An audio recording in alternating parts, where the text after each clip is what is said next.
નમસ્કાર, weather analysis સાથે હું છું પાયલ અને શિયાળાની જવાની તૈયારીઓ અને જે વિદાયનો સમય આવે શિયાળાનો એની પહેલા માવઠાની શરૂઆત થઈ ગઈ છે. ગુજરાતના અનેક વિસ્તારોમાં વહેલી સવારથી સામાન્યથી મધ્યમ વરસાદ પડી રહ્યો છે. મધ્ય ગુજરાતના અનેક ભાગોમાં છૂટોછવાયો વરસાદ પડ્યો છે. ગોધરામાં વહેલી સવારે વરસાદની શરૂઆત થઈ, એના પછી એની આસપાસના વિસ્તારોમાં છૂટોછવાયો વરસાદ પડ્યો. પણ આ વરસાદ કેમ પડી રહ્યો છે, કઈ કઈ સિસ્ટમો બની છે? કારણ કે આપણે જ્યારે છેલ્લે વાત કરી ત્યારે બંગાળની ખાડીમાં એક સિસ્ટમ હતી શ્રીલંકાની નજીક પહોંચેલી. એ સિસ્ટમ ધીરે ધીરે મજબૂત થઈ રહી છે.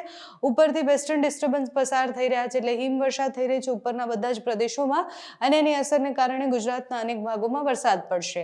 ગુજરાતના ભાગો સહિત મહારાષ્ટ્રમાં પણ એની અસર રહેવાની છે, સાથે જ મધ્યપ્રદેશમાં પણ એની અસર રહેશે, અને રાજસ્થાનમાં અત્યારે અનેક વિસ્તારોમાં વરસાદ પડી જ રહ્યો છે.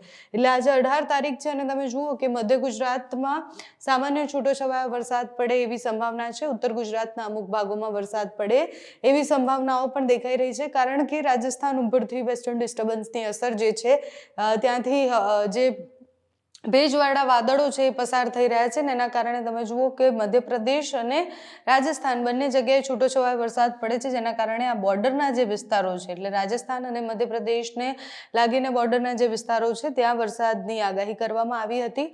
વેસ્ટર્ન ડિસ્ટર્બન્સ પસાર થઈ જશે, પણ અહીંયા બનેલી સિસ્ટમ તમે જુઓ કે એ ધીરે ધીરે વધારે મજબૂત થઈ રહી છે. એ સિસ્ટમ થોડા સમય પહેલા બંગાળની ખાડીમાં બની, ધીરે ધીરે આગળ આવી શ્રીલંકાની નીચે અત્યારે તમને એ સિસ્ટમ દેખાતી હશે.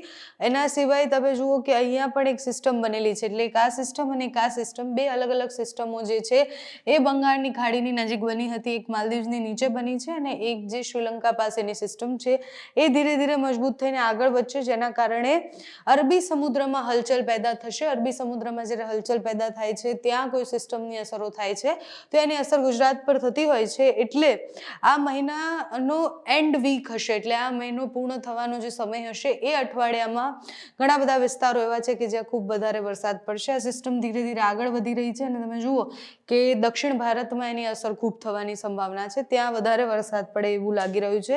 22 તારીખની આ સ્થિતિ છે. 22 તારીખ સુધીમાં એ સિસ્ટમ બંને મજબૂત થાય છે. અરબી સમુદ્રની પાસે જ્યારે સિસ્ટમ આવશે એટલે એની અસર મહારાષ્ટ્રથી લઈને દક્ષિણ ગુજરાતના અનેક ભાગોમાં થશે, એટલે દક્ષિણ ગુજરાત, મહારાષ્ટ્ર અને એ બધા જ વિસ્તારોમાં છૂટોછવાયો વરસાદ પડશે. દરિયાકાંઠાના વિસ્તારોને એની સૌથી વધારે અસર થાય તેવી સંભાવના છે. અત્યારે થોડો સમય ગરમી લાગશે, એટલે આ અઠવાડિયું જે છે એ મહત્તમ જે તાપમાન છે એ નીચું આવી ગયું છે, એટલે તમને ઠંડીનો અનુભવ એટલો નહીં થાય, ગરમીનો અહેસાસ થશે. એના પછી ભારે પવન ફૂંકાશે, વરસાદ પડશે ને એના પછી ફરી એકવાર ઠંડીનો એક રાઉન્ડ આવશે, અને પછી જે આપણે કહીએ કે માર્ચ મહિનાની અડધો માર્ચ જાય ત્યાં સુધીમાં તો ગરમીની શરૂઆત અને આપણે એવું કહેવાય કે શિયાળાની વિદાય થઈ ગઈ છે.